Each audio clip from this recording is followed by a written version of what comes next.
Max Schwartzberg, and I need somebody to play catch with.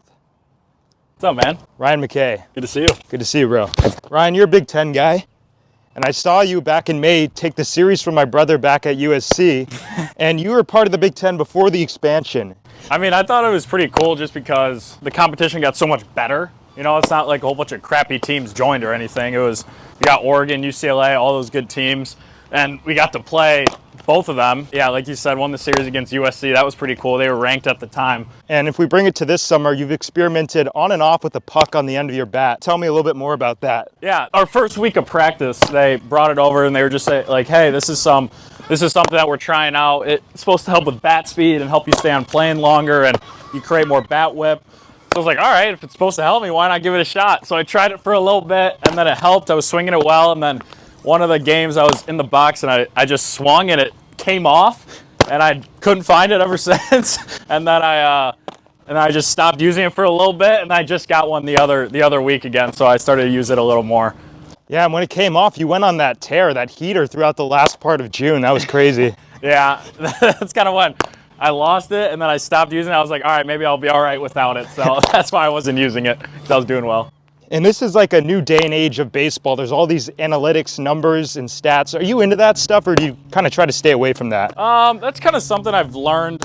Like, I've grown a lot within the stats. Like, when I'm hearing stats, I think about batting average and all that stuff. But like exit velocity and all that stuff, I don't worry too much about. I want to hit the ball hard.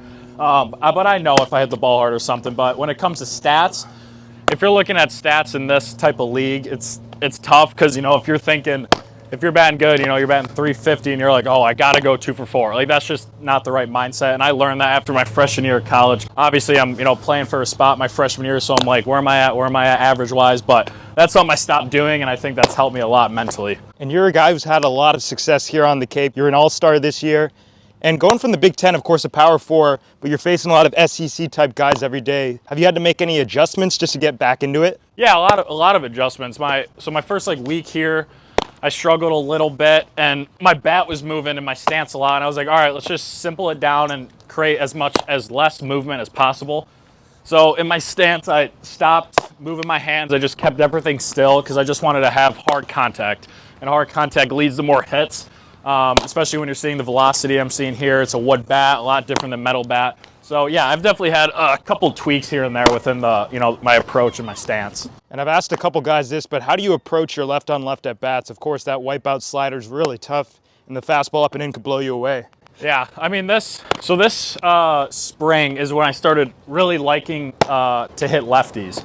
I got a mature approach, just stayed through the left side of the field, because if you're trying to pull the ball against a left-handed pitcher and he throws you a slider outer part of the plate, you're never going to hit it ever. And if you do, it's probably going to be a rollover. So I just try to let the ball get as deep as possible, no matter how hard he's throwing, and then I'll just try to shoot it right over the shortstop's head. And I've heard a lot of guys say that specifically on left, it's usually the breaking balls that are tough, but sometimes the fastballs, they actually prefer facing the same side because they can really turn on it. Yeah, I mean, I personally like seeing the slider just because I have more time to really stay there and let it travel. But when a fastball, you know, it's a sinker, I might have to get my hands in there quick. So I like the left-on-left slider, but I mean, if it's a sinker inside or something like that, then I keep my approach opposite field. I just let the hands go with it and pull the ball. And when you got to the Cape, was there anything specific that you were trying to work on and implement in your swing or your fielding? Yeah, fielding-wise, I was one-handed fielder all spring, and my coach wanted me to switch to 2 hands. So that's been a big thing in the field. Always getting my arm stronger, long tossing, doing plyo, stuff like that.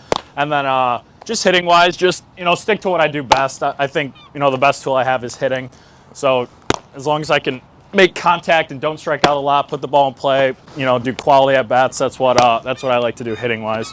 And you've been here since day one. What has been your favorite part about being part of this group of guys? Oh, it's been fun. I mean, obviously we have a brand new group like every other week at this point. So just being able to meet a whole bunch of new guys is honestly probably the most fun. And being around Mitch, such a great head coach. He's one of my favorite coaches of all time already. Well, thanks for playing catch with me, Ryan. You got it. Thank you.